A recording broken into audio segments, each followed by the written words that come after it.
Welcome to Reset to Healthier Relationships, Sunday night at 9. I am your host, Coach Glenda, here with course manager and co-host Rufus Carpenter. As most of you know, Rufus and I have created this forum where you can discuss trials and triumphs in past and present relationships. We encourage everyone to share, speak their truth, and talk as much or as little as you like. And just a few housekeeping rules before we get started this evening. Please make sure you mute your phones until you're ready to speak to avoid any background noise. Also, let's be respectful and allow everyone to speak their truth and get their comments in. Now, before I tell you the topic for tonight, I want to allow Mr. Carpenter to tell you a little bit about his background.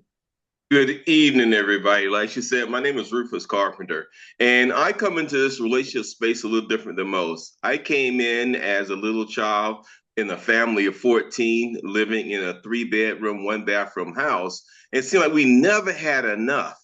I remember one weekend, I was about 7, 8, somewhere about at least about 9. And I went out that whole weekend and I did chores for people. I cut wood for people. I went and ran errands. I raked grass and did all kind of things. Even went around the highway and streets and picked up soda bottles and turned them in and cashed them in. I ended up making $35 and some change that weekend. And I still remember when I rushed home to my mom and I took her that, and she was so happy to get that money from me that I would do something like that. She kissed me on my forehead and said, "Rufus, I love you. I'm so proud of you, son." That moment changed my life, even at a young age. I saw what it was to become a helper, to be part of a bigger event. And from that point on, I have what's called a helper's high, where I get excited. I kind of committed myself to service even at that young age. So it still goes with me today. But that was just a start. I was married 27 years. And if you married that long, you learn a thing about trust. You learn about communication. You learn about compromise.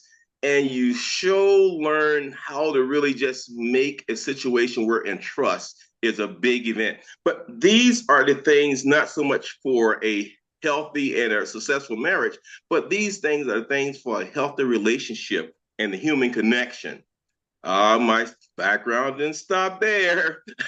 I joined the United States Army, and one of my jobs in the Army was a human and race relation leader, where I had the responsibility going into any of our units or supply systems, and I had to work on any kind of relationship issues or any kind of race issues. I'd be the first person on the scene, and I would do what's called an intake form. I would assess the situation and decide what level of responsibility or resources we had to throw at solving that problem. So my background in relationship is very, very diverse.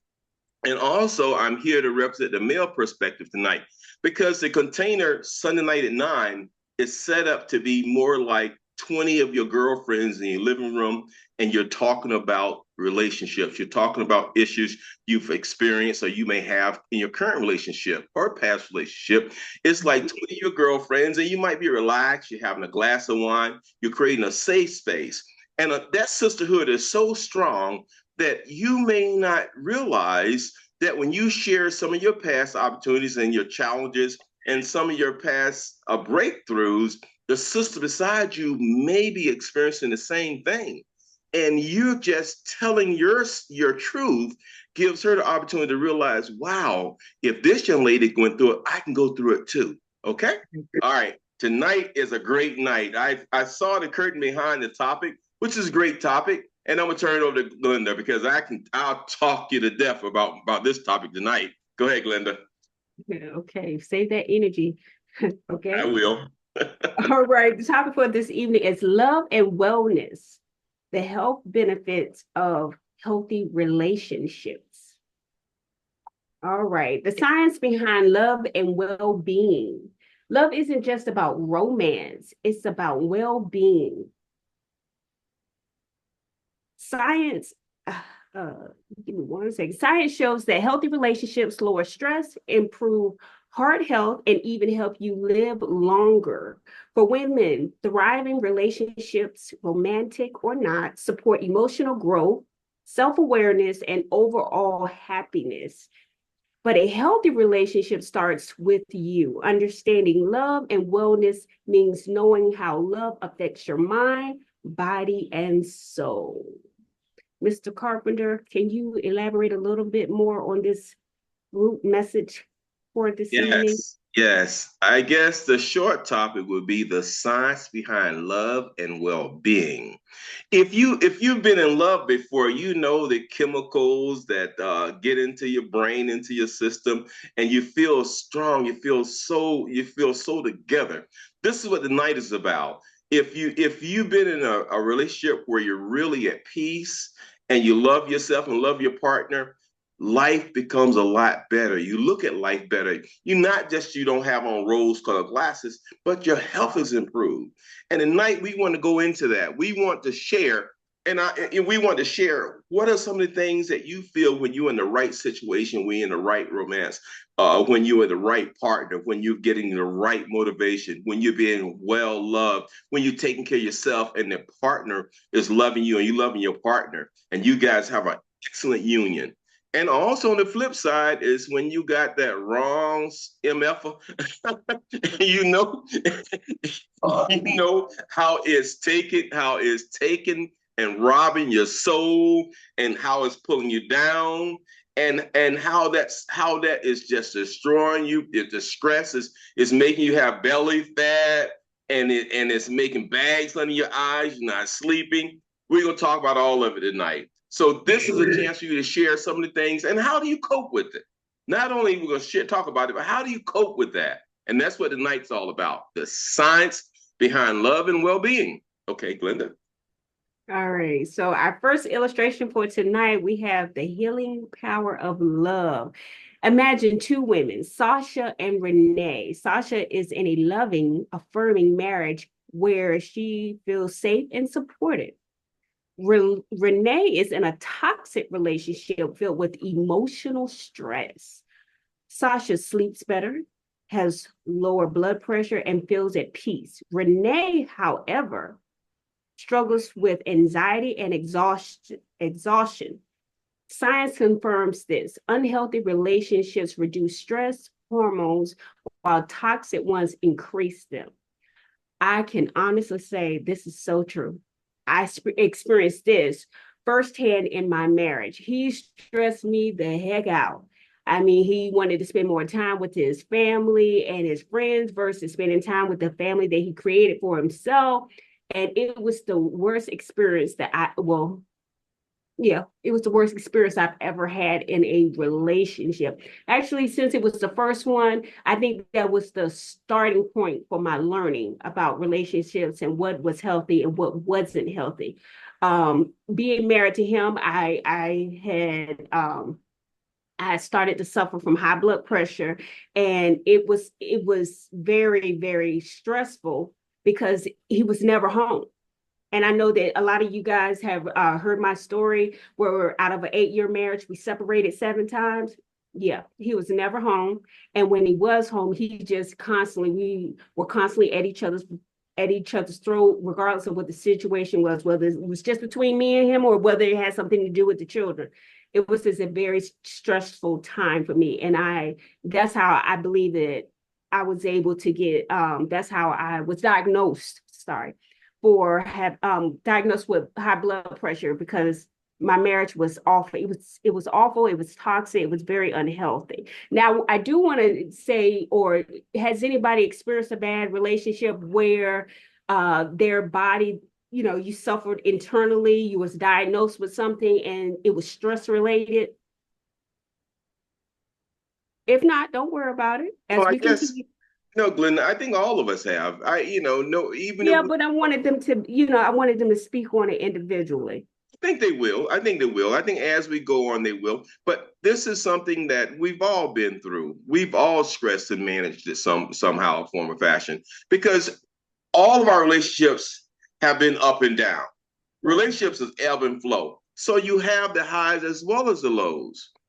For me, I noticed that when I'm in a bad relationship, I second guess myself, and it slows me down, and it's like heavy mud clinging to my feet, and I'm not able to be myself, and I question a lot of things I do. Let's share. Oh, let's open the line up. Let's start talking about this. Audience, share some of the things that when you know you're in the wrong spot, or toxic relationship, but you know you're not where you should be. What are some of the things that you experience? How do you cope? I can't even say the word. How do you cope with that? Who wants to be the first to share? Let's start talking about this.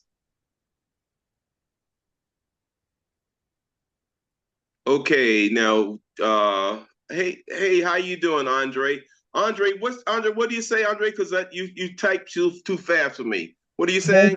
Basically, what I was saying is when I'm not in my set place, things in life just don't come together, seems like. Yes, yes. Seem like the universe just don't agree with you. Yes, yes, and you get you a lot of hoping and wishing. I know what some of us be hoping. Somebody's hoping this. Let me stop. Let me stop.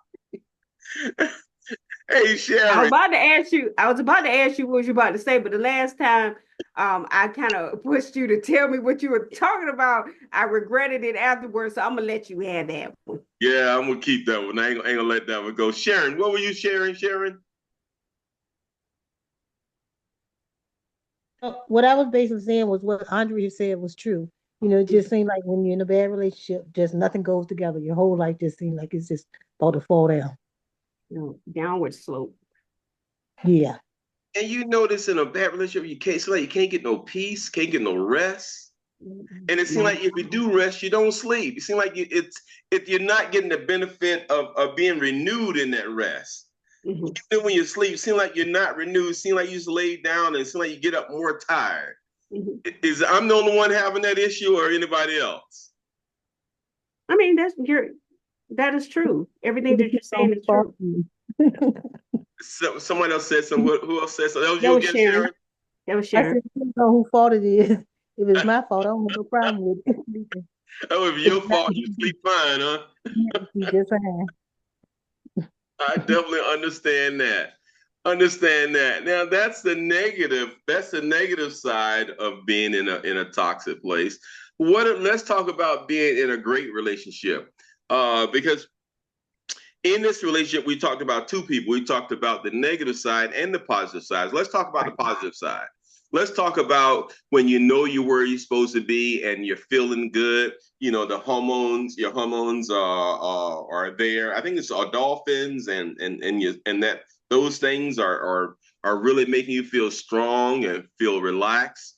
Let's talk about some of that. What are some of the great things when you know that you're in the right spot, you got the right partner, your partner's doing what you need to be doing, what they need to be doing for you, and you doing what you need to do for your partner. How is that feeling? Let's share that. Let's see what it is to be on the top of the world in a relationship. 1 second, Mr. Carpenter. Andre, can you repeat what you put in the chat, your last comment? What did you say? Basically, I was saying that I think that when you're in a good relationship, I would assume that your partner feels like the yin to your yang. Like, seems like they finish your sentences. Seems like everything just seems to align right. You just kind of feel that you feel the positive space of rightness, I guess. Okay. And I will agree with that. what I notice, you treat other people better. You begin to see the good in people instead of the bad in people. You when you talk to people, you're so lively. People say, "Oh, I see a glow on your face. Is something your life change? What's going on? You're always so happy. You always smile. You always got a good thing, something good to say. And this is love, and this is what being in the right situation does for you. Somebody said, Uncle Charlie says, love is good for your health. He's got a record out that says that. I know everybody heard that song. Come on now. I heard that one. Okay, good. I thought I was the only one who loved music because that is so much going on. And it's not just necessarily a Hollywood version of a great romance or a great love story. We have experienced it ourselves. You've been where you had the right person and then you couldn't wait to get home to them because you know no matter what happened outside of the house or what happened outside in the world, when you got home and that loving was so straight and so right, man, it makes the whole day worth it. Let's share. Let's begin to share. Who has been in a relationship? Who has been at that right place at the right time, and that relationship was so strong that you benefited from it, and you saw the improvements in your health. You saw how your memory, you started remembering more, and you start actually wanting to be home, wanting to be around that person. When you go shopping, you think about what you can buy for that person. Matter of fact, you sound like you shop more for that person than you do yourself. You're saying, "Well, wait a minute now. Hey, let's talk." I remember about 2 or 3 episodes ago, I think Mr. Kingdom said he gave his, if they wanted it, he would get it. He gave his wife the world. You remember that, Mr. Kingdom? I do. Yeah. Yeah. When it feels right, it makes all the difference in the world.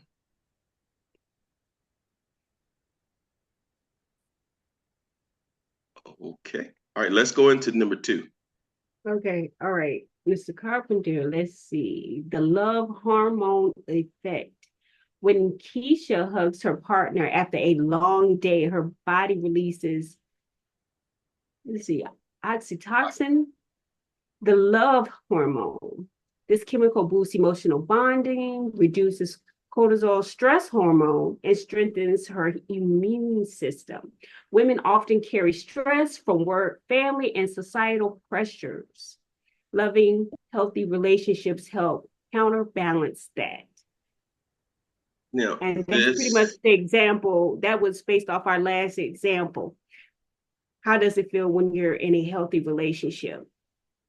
This one is true, so true, because a lot of times, and especially in the African American household, we have a lot of single parent households where the majority of them are by single women.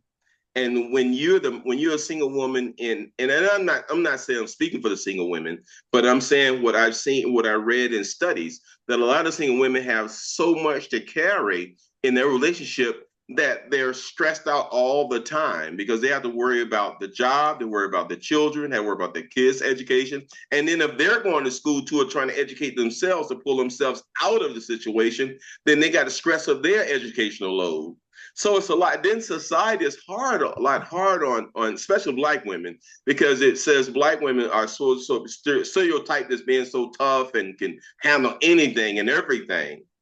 So when you're in that situation, that's like a double whammy. You got it at work, you got it at home, then you try to go to school, you got then society's on you. So that's a lot of pressure. And that cortisone is something that really is a stress hormone that really that chemical thing really, that's what gives you the bloat around your stomach and gives you the big stomach. Those are some of the things there, because a lot of times you feel you lose weight, but you can never get it out your stomach. That's the stress. That's the stress. And this is stuff that give you diabetes, high blood pressure. And these are some of the things that also, a lot of times when you have this stress on you, your immune system suffers. You're getting a lot of sniffles, colds, and this kind of stuff. So this is some strong stuff. So when you look at that, if you get, this is why the selection process is so important when you choosing a mate or who you spend your time with. Even if it's not romantic, even if it's with your friends can stress you out too, and family can stress you out. So when you choose who you spend your time with or who you invest time with, it's better to invest time with people that's going to bring you joy instead of bringing you stress. Yes. Because your quality of life is determined by your choices. Right. Your choices determine your quality of life. Right. So if that's the case, and if you control your choices, make better choices. Right. And that just goes back to what we always say about being open and honest. And the key to any healthy relationship is open communication. You have to talk about stuff, and you can't limit your conversation on what you talk about, because that's how you pick up on red flags. You can learn so much from a person when you talk to them. Ask them, not what's your favorite color or where do you. I mean, those stuff is like high school, maybe even college, maybe not. But at the same time, ask the person that you're really interested in those major questions. Do you see yourself getting married? Do you have a desire to get married? Do you want to have kids? Do you want to have any more kids? Asking those questions early on helps with your selection process, because who wants to waste time with someone that doesn't even want to be married, but you have a strong desire to be married? You end up wasting 5+ years, or a little less or maybe more, with someone that was never ever going to marry you, and who really wants to deal with that. Hey, Glenda, even if they do want to marry you, want to ask questions about what's your what are your choices about how do you raise children? What are your thoughts about how we manage our finances? Do we put it together? You keep your account, I keep my account, or you take some bills, I take some bills. You got to go beyond these things, because when you commit and you get in a marriage or get in an engagement or a serious relationship, or now a lot of people aren't married now. Some people are just living together. Even if you're living together, the stress can be so unbearing if you guys don't have a great system or a great balance. And that's the key, balance. And now when you talk about same-sex relationships and marriages, you got to realize who will be the dominant person. Who's making the decisions? Are you guys sharing decision load, or one take the lead and other follow? These are some of the questions that you have to talk about. Because if these things are things stressing you, you don't know how to address that stress. You could be setting yourself up for early. Let's say a show in your face. Let's put it this way. When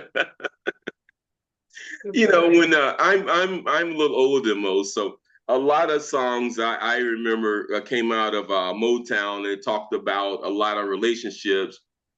And the Smokey Robinson got one, a smile on my face might be hiding the sign of what's going on in his heart.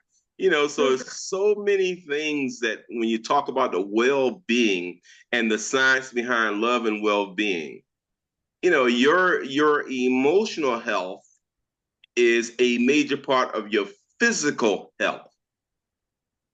High blood pressure, your desire to do things. Oh, Jesus. It all runs together here. Okay. Any thoughts about this, the love hormone effect? Any thoughts about the stress or of relationship, and about how the chemical imbalance of relationships? Any questions about that before we move on to the next one? Any comments? All right, Glenda, 3. All right. Self-love sets the standard. Maya recently left a relationship where she was undervalued. Instead of rushing into another, she focuses on self-love, therapy, exercise, and self-care. When she re-enters the dating scene, she attracts a partner who values her just as she values herself. The lesson, how you love yourself, sets the tone for how others love you. I will agree. It took me a long to grasp this concept or experience it, but let me tell you something. From experience, real life, that is so true, because we'll go back to we will keep going back and forth, and we'll go into back-to-back bad relationships. Let me say it that way.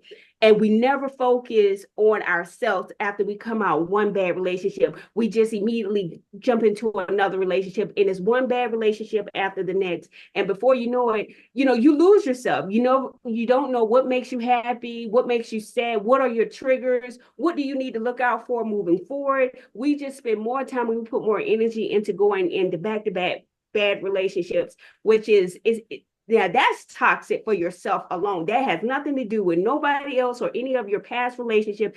That is absolutely your fault. Because when you leave a relationship, you have to have some downtimes to regroup, reevaluate what you went through. What do I need to do better? What could I have done differently? How should I proceed going forward? And then, you need to work on yourself. You need to build up your self-confidence again, just in case what if the person was a narcissist? So you have to, get yourself back on track to where, oh, I love me some me. I'm not going to tolerate A, B, C, D. Yep, I'm not going to tolerate it. You need to know your negotiables and your non-negotiables up front. So the next relationship that you come in contact with, it's it. That's it. And once again, I will repeat. Number 3 example for the night. It does exist, and not just only on TV or in fairy tales. This really happens in real life. Linda, read number 3 again, because we're going to put the kickstand down right here for a minute. And how to say, we can put a pin in it, because this is so very important, because there's a lot of big events happening in this one that we want to make sure we take time to cover. So read it again for me, please, if you don't mind. Absolutely. Self-love sets the standard. Maya recently left a relationship where she was undervalued. Instead of rushing into another, she focuses on self-love, therapy, exercise, and self-care. When she re-enters the dating scene, she attracts a partner who values her just as she values herself. The lesson: how you love yourself sets the tone for how others love you. We're putting the kickstand right down here for a minute, and you can get it, audience. You can get in when you want to just go and jump in. But here's the thing: this has so many different parts to this one. This is almost like we're preaching a sermon almost. What this one right here is, because the first part, it talks about she felt undervalued, so she automatically knew there's a problem. Automatically knew there's a problem. Whether it was her or the people she was attracting, whatever, she understood was a problem.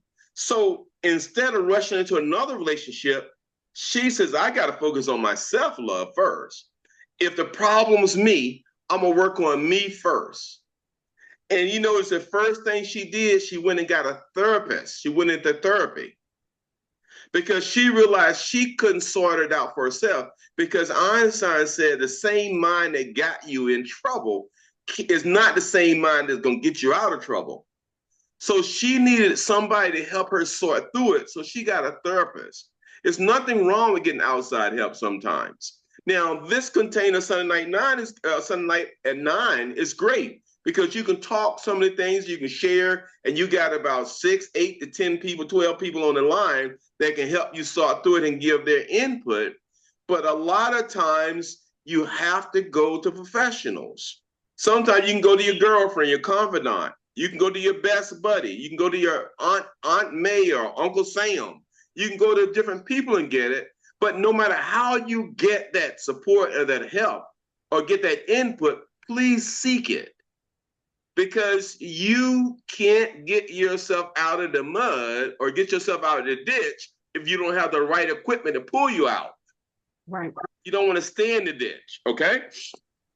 So she got the therapy she needed. She went out and got somebody to help her sort through the issues so she could get a level playing field for herself, so she could move forward. That's the next thing. Then she did exercise, because exercise is a chance for you to get your body back moving and get the body moving, get the body working. And the benefits they found that when you exercise, it's a benefit to your immune system. You give your immune system a boost. You give your confidence a boost. So that's something she did. Then she did self-care. Self-care. If you don't care about yourself, who else gonna care about you? When you wake up in the morning, put a toothbrush in your mouth and look at your mirror, it starts with self. And if you don't like the person you see in that mirror and you're not working towards changing that person, you stop. So she did self-care. And then she decided to go back into the dating circle, dating scene. Now, when she goes back into the dating scene, she's a different person. She's had a psychiatrist or a therapist to help her sort out what's important, what are her key things, what are her negotiables. Like Glenda said, what are her negotiables? She's putting boundaries in place, so she knows she's not going to jump for the first yokel jokel. She knows now what she's looking for. She has more of a criteria of what that person has to be, or how that person has to show themselves. Now she's strong. She's exercising, got her body tuned. She loves herself, so she's not going to let nobody else give her anything. Right. And then when she's in this dating scene, now, and sometimes when you see a therapist, they give you options about dating. They help you with your dating. They help you date. They say, hey, so much of your dating has to be from social media or dating sites. So much is from friends, so much is from work, so much is from places you frequent, so much is from sports. They give you all kind of options for how do you find a mate, places to find a mate. Because a lot of times we go to the same fishing hole or the same place and we get attracted to the same thing. Okay. So when you understand and learn that the dating pool is not just online dating, it could be singles things in churches. It could be all kind of stuff. So your dating method now has extended. You got extended dating. You're not just going back to the old familiar fishing hole. Okay? So that's a big help. Now, she started attracting different people. She started attracting people that value her and value themselves. Correct.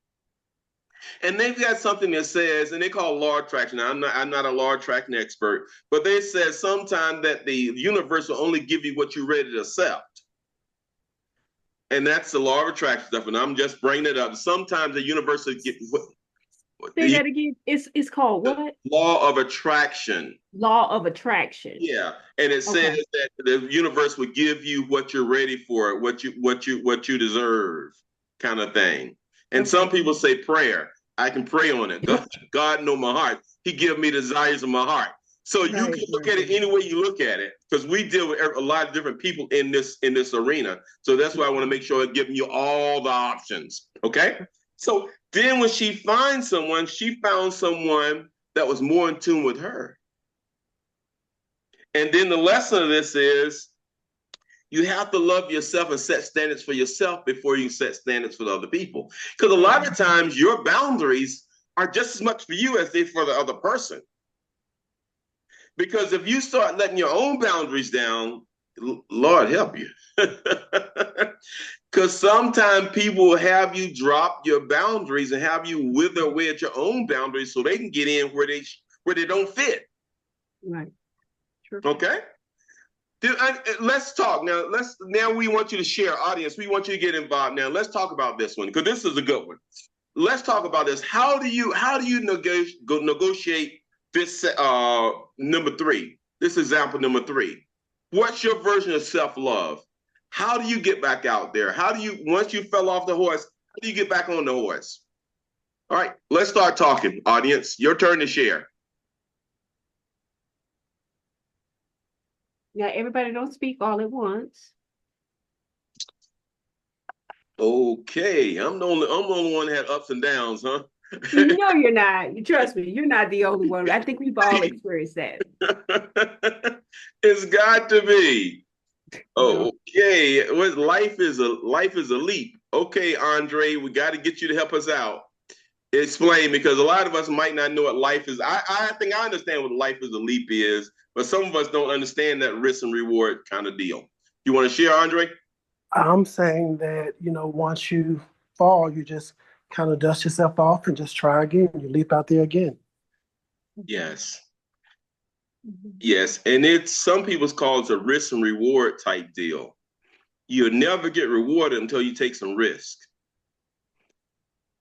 And sometimes the bigger the reward, the bigger the risk you have to encounter. So if you want to be loved deeply, you got to get out there deep. You don't catch the big fish on the shore. You don't catch the big fish on the shore. You got to get out there in the water. Yeah, if you go too far, you might get ate up. Hey, eat me up with love. I'll take that. That sounds like a way to go. Okay. All right. Well, it sounds like y'all speaking on my life and what I've been preaching every time I get on Then about. let's hear your side. Explain it, Bo, 'cause maybe you can explain it a little different than we explain it, and we can get your input. Let's go. Well, the thing is, y'all talking about self-love and all. I've always been preaching. You got to learn to love yourself before you can love someone else. Exactly. And when you learn to love yourself, you know what you want in your life. You know the person you want in your life. You know the ideals and the thoughts of that person to be equally yoked. Correct. Because you really love yourself and know what you want in life. If somebody come in with that bull or something, attitude or whatever it might be, you're not going to accept that. Mm-hmm. And then I'm going to go to the Bible with you. It say he who finds a good wife or a good mate. It say he who finds. So Yes. when you go and get on these dating sites and stuff like that, you get what you get. Mm-hmm. You sit back and you do what you do in your daily life, knowing what you want in your life. You just get out there. It'll come to you. Mm-hmm. You just got to be patient. Wait a minute, Like ladies, I y'all, is that true, ladies? Y'all think that's true? You don't have any input in this, ladies? You know we do. Well, now let's see the rest of them do. Let's see the rest of them say. You only speak for one. I know you got all the wisdom and you got the street cred. Well, I'm gonna say this also. I'm gonna Yeah. go Go back a ahead. little bit to the other one. You know, y'all, when you have that self-love and know what you want, why do you accept anything that's not within your realm? Mm-hmm. You want to be happy. You don't want to be content and miserable. That's right. You got to find somebody that's equally yoked with you, somebody to build with you. Like I said before on one of the other ones, God sends you who you want. But because that person is only 70% of what you want, you kick them to the curb. You need to get with that 70% and help mold that other 15, maybe 20%, because you ain't gonna get 100% person, but it'll work for you. Yeah. And another thing to realize, you might say, hey, look, I understand you guys are talking about somebody looking for somebody. Right now, I'm not looking for anybody. I'm happy being single. I want to be single. I'm not trying to get married or booed up. I understand. But this conversation is not just about romantic relationships. This is talking about friendships. This is talking platonic relationships. We're talking about family members. Relationship comes in all form and fashions. So when you find your friends, the same things we're talking about, the trust, the understanding, the same thing happens in friends. And especially if you're a lady, a lot of times you guys sisterhood, you get just tore up and dogged out by your sister friends than you do it as a mate from a mate or a lover. You do. Because your friends, your sister friends can borrow money from you and never pay you back. Yes. Friends can always ask you to take them somewhere and never put gas in your car. Your sister friends can always go to the restaurant with you and never have their purse. Your sister friends can do all these things. Right. And you saying, oh, wow, what happened? Your sister friends can be just as toxic as a lover. Right. And they can be even more loving than a lover. They could be the best thing for you. They could always have your back. So when we talk about relationship, we're not just talking about booed up or boyfriend, husband, or girlfriend. We're talking about your actual true friends, the people you pal around with, the people you hang around with, the people you share your days in and your nights with. Those type of relationships too. So when we talk about these subjects, not just talking about love and romance, we're talking about with your closest friends, your best buds, your sister, those type of things, family members. Right. Because I'm from a family of 14, and some of my brothers and sisters will take you through the codes if you let them. You got to man up or sister up and say, wait a minute here. You got to say, stop.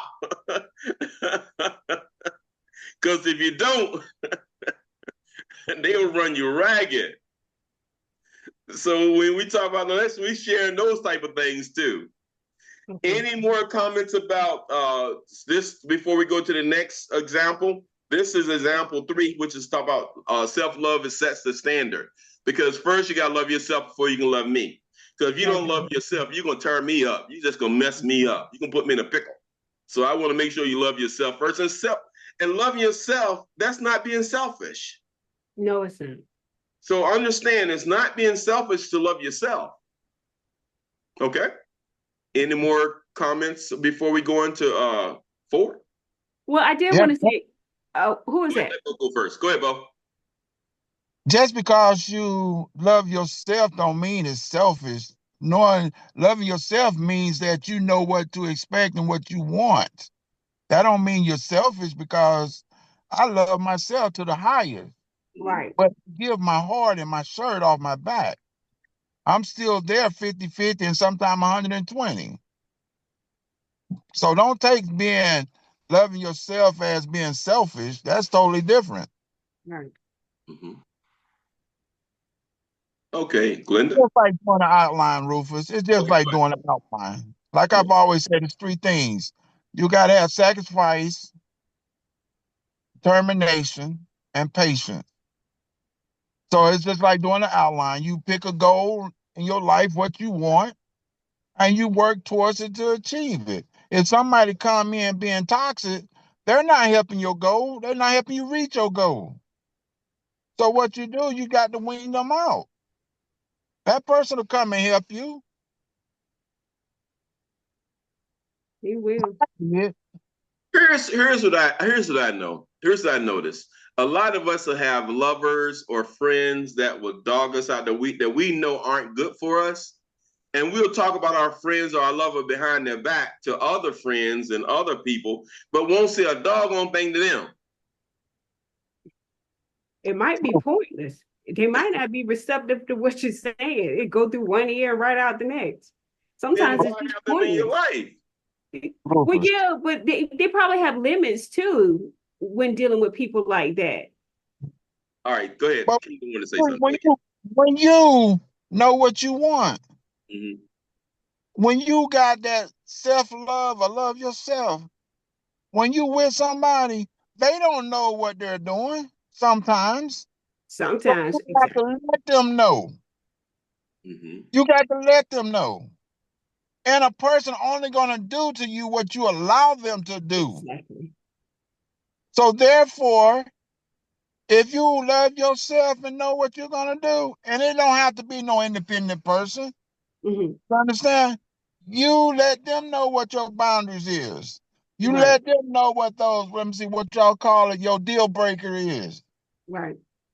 And if they can't suffice or come to your level, then you move on to the next level. Right. Cut them off. All the thing about relationship, friendship, and all that is to have a peace of mind and be happy. Whether you're lonely, vulnerable, whatever the case might be, you don't accept that. Because they're going to do what they have to do and what they want to do as long as you allow them to do. So break the cycle. Yeah, that's true. Okay. All right, let's go into number 4, Glenda. Not a problem. All right. Friendships as wellness anchors. Not all love comes from romance. Tasha, a single mom, finds her greatest emotional support in her sister circle. These friendships provide stress relief, validation, and joy. Research proves that strong social bonds improve mental health and longevity. Love in any form, romantic or platonic, enhances well-being. And that just goes back to what we discussed in example 3, 2, and 1. When you're in a healthy relationship, it just enhances your well-being. You're not experiencing a lot of illnesses and sicknesses. You won't be diagnosed with something like diabetes or high blood pressure because you're constantly stressed out and you're binge eating, because all of the consequences from stress leads up to medical issues. So I truly believe that. And in this example, Tasha, she found her, her support within her sister circle, like Mr. Carpenter had stated not too long ago. It's not always, maybe your confidant or a best friend or a close relative, maybe not even a therapist or a counselor. It's the people within your group, because that lets me know that she's not the only one, and she's talking to other women that may have been through what she's been through and have been able to support her throughout her, unhealthy relationships in the past. Now, if anybody got any comments on this one before we move to the next part of what we're going to talk about? And the reason why I'm saying this right now, we're about ready to go off script for a little bit here. This is number 4. So this was the last one we were going to get on tonight. And the only thing we were going to do after this, we were just going to summarize some of the stuff we went through. But instead of doing a summary, because this is pretty cut and dry, I think everybody kind of got the gist of this. What I want to do, I want to take the next maybe 10 minutes and let's go off script and let's put everything aside and anything that you want to talk about, because we have Dr. Johnson on the line, we got Ava on the line, we got Annette on the line, we got Gigi on the line, we got Sharon, we got Ronald Kingdom. Let's see what else we got on here. We've got Andre on the line. So let's take this time to see if anything you have in your heart or on your mind you want to talk about. Let's go off script, because a lot of times we talk about stuff and we move it so fast that we don't give you the chance to catch up or to say what you want to say, because sometimes when you putting your thoughts together, what you're going to say, we've moved on, and then you say, oh man, I wish I could have had the time to say that. So let's take the next 10 minutes that anybody can bring up anything you want to talk about relationships or anything we want to discuss in relationships. Let's take the time to have open dialogue without any structure. And let's just talk about relationships in general. What are some of the things that's on your heart, or some of the things that you have questions about, or some of the things you want clarity, or some of the things you want to go back that we've done in the past that you feel that we want to talk about? Let's take this time to do that. And let's just have fun with it. It's no out of bounds right about now. So let's take this time to share. I'll start it off first. I'll start it off, and then Glenda, and then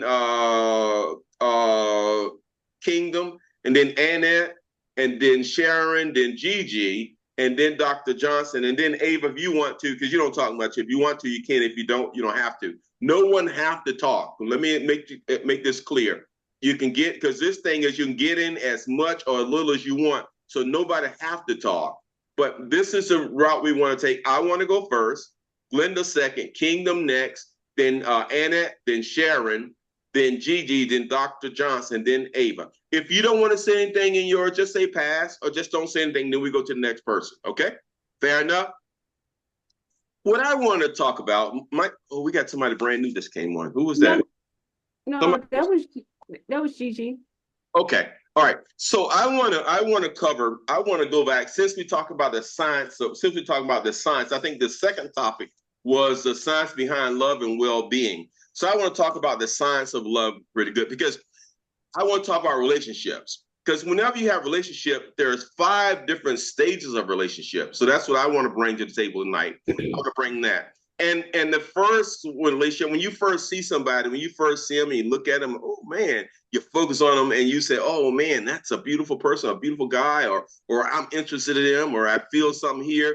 The first thing is, that first stage is the intro or the honeymoon stage, where you see them, you get excited about them, you talk, and then you guys kind of hit off, and you guys talk, and you start getting together. And that's the honeymoon stage. And that's when intro stage, when you and that person, you see, oh man, you get rose-colored glasses. You're so enamored with each other. You can't do no wrong. Always want to be in each other's face. I want to be together. And then you go to that. Then you go to, out of that stage, number 2 stage is the norm or uncertainty stage. When you get in that stage is when now you begin to spend more time. You're beginning to see more stuff about them. Now you begin to say, well, she ain't as pretty as I thought she was. Or, okay, but she's still fine. She's still all right. Or, man, wow, I thought this person, some of the stuff she's saying was so funny and so nice. Man, that stuff ain't funny at all. It's kind of dry. And then you start noticing, then you start getting kind of norm and start norming out. And then after it norms out, you spend more time, see more with them. If If you like what you see at that point and there's still a keeper, then you go into the adjustment stage. If they're not a keeper, then you toss them. You split. Hey, you go your way, and I go my way. But if you go into step 3, that's the blitz or the adjustment stage where you say, okay, I can live with that. Hey, and he's not bad, she's not bad, or they're not bad. Let's try this. And this is the early stage of the romance, early stage of relationship. And then you start blending together. And it's called adjustment stage or blitz stage. And you start being with each other, being with each other. And you say, oh man, we can do this. All right, we got something in common. We got something here. And that's when you get to the 4th stage, which is commitment stage. We're going to be committed to each other. We're going to try this thing out. We're going to work together. We're going to do this. And then you and that person start working together as a relationship and start getting committed to each other. And you start spending more time. And then you realize, hey, we want to take this further, man. This is it. You my boo. You're my guy. You're my girl. You my partner. You my everything. And then you go to the next stage, which is acceptance stage. And acceptance stage is when you start saying, hey, we're exclusive. We're it. We're going to get married or whatever we do. And this is when you start having a shared vision, shared goals. And that's the way love goes in science. That's the science of love. That's the way it goes. And those are the steps you take. Okay? So you talk about relationship. If you skip those steps, trust me, all you're doing is creating problems in the future. If you do these steps this way, and this is a natural flow, if you do these when you first meet somebody and go through these 5 steps, your relation, you have a better chance of making it. Okay, that's all I want to input tonight. All right, Glenda, your turn. It might take a whole year. Okay, Instead, oh my God, it might take a whole year. Take a whole lifetime. Who cares? Yeah, but you got that self-love. You got that loving yourself. You should know before you go through all that. No. Yeah. People can fool you. You got people that can sweep good as a new broom. They don't start missing dirt till they get to be old broom.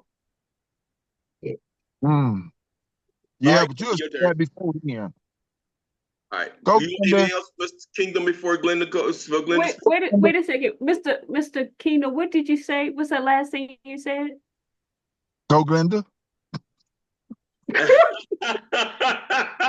before that. I don't know. Well, I say a lot, so go, Glenda. Go, Glenda. Glenda, go. Actually, I just want to pass because we haven't gone over attack. All right, no problem. Pass. It was Kingdom, the next Kingdom. Well, I want to say, because a lot of times I've noticed we tend to bring our past into the future and the present in a lot of relationships. And like tonight, we had a shrine meeting tonight. And like I told them, yesterday is yesterday. We can't carry yesterday into today to outline our future. You understand? What we got to do is we got to learn from what we go through in life and try to make the present better than what we had yesterday. Right. If we dwell on yesterday, our present and our future is going to be messed up because now we have what they call walls. You understand? You got to learn from that. You got to learn how to move on from that. And in a relationship or friendship, you got to have trust where you're comfortable with who you're relating to. If you got that comfortability, you're going to be all right. You got to trust that. And like they just said, you got to have, in the past, you got to have a learning experience. You got to have a testimony to go with. You got to have something to go on, to go from. You know what I'm saying? If you ain't never been through nothing, you can't tell me nothing. That's true. Okay. You feel me? So all I'm saying is, and I'm not trying to take up the time. Okay. All right. Who is next? Was it Andre or Sharon or Annette next? Who was next? It's Annette. All right. Go ahead, Annette. Good evening. All right. So what I was thinking is, I think for all relationships with people there's a mutual attraction. And there's something, you don't even know what that attraction is, but there's something that attracts you to someone, whether it's love, whether it's like, whether it's friendship, no matter what. And my thing of it is sometimes you don't know what it is. And I think what we need to do, and you go back to songs, Marvin Gaye, what's going on, hey, talk to me so you can see what's going on. And that's what I think is good with life, because once we start talking and communicating with that other someone, we find out maybe what it was, what was the attraction, what was the bond, what was it that relationship need from the two of us or the whomever to have a relationship, because it's not always about love. It is always about love, but it's not always about a sexual love or a romantic love. It's a love of something that brings people together. Right. And we have something that the other needs. I just think that's what it's all about. That's it. Thank you. And who's next? Sharon was next, but I think Sharon's not on the line no more. So I think it's Andre next. Andre, you're next. Did you want to pass, Andre, or say anything? I put it in the chat actually earlier. Okay. Glenn, do you want to read it for him, or you see it? He said, are relationships really natural, or can they be planned? Like maybe a guy uses a matchmaker like Hitch to set up their relationship. And I agree with both. But, the hitch in some relationships is maybe a relative, or maybe a friend of yours. I know that has happened, and some of those relationships don't even work out. But they can be very natural. It can take you by surprise. The person you least likely wanted to be in a relationship with, they can probably come in and swoop you off your feet. You'd be surprised. Awesome. Okay. Gigi, you next. You want to pass, Gigi, or you want to go? I know she said her mic was acting up tonight. I don't know if it's working. She's gonna put it. She gonna put it in chat, or she You want to put it in the chat if you have something to say, Gigi, and I'll read it. Tonight. Okay. I finally got it working. All right. Thank you. All right. Dr. Johnson, you next. You want to pass or put it in the quote, or you want to pass? No, I'll just speak. When it comes to relationships, and if you're serious about someone, is understanding the heart of the person. We want to know and understand a person in all different languages, kinds, or whatever, but understanding the heart of the person can take you into a deeper relationship, because you're not just going by what the appearance look like. You're right. That's the Bible. The heart is what it is. I think Genesis, I'm leave it alone. I won't say the first place where it came with about heart, talked about a heart in the Bible, but it talked about heart as a way of person thinking. I leave it alone. Leave it alone for the night. Okay, but everybody, we appreciate everybody that spoke and everybody that wanted to speak or didn't get a chance to speak. We appreciate everybody, because we're closing in this. So we got the last 2 minutes, and we're gonna give that to Coach Glenda, let her close us out so we can go to the house. Okay. All right. As always, we want to thank everyone for showing up tonight. I know it's a huge sacrifice to our Sunday nights at 9, because some of us do have to go to work early in the morning. As always, we will post the live discussion on YouTube. By Wednesday, most of the time it shows up either later tonight or first thing Monday morning. Also, we have our relationship conference coming in June 2025, as well as our relationship cruise. We're taking our Sunday nights at 9 on the open seas in October 2025. If you haven't already registered, I think they're still taking registration to my knowledge. If you need more information, just reach out to either me or Mr. Carpenter, or as always, send us an email to reset2hr@gmail.com. And if you haven't already started following us on our public Facebook page, please do so. We would love to have you join our Facebook page. But outside of that, I look forward to seeing everyone next Sunday night at 9. Thanks, everybody. Good night. Good Thanks for being here, night. guys.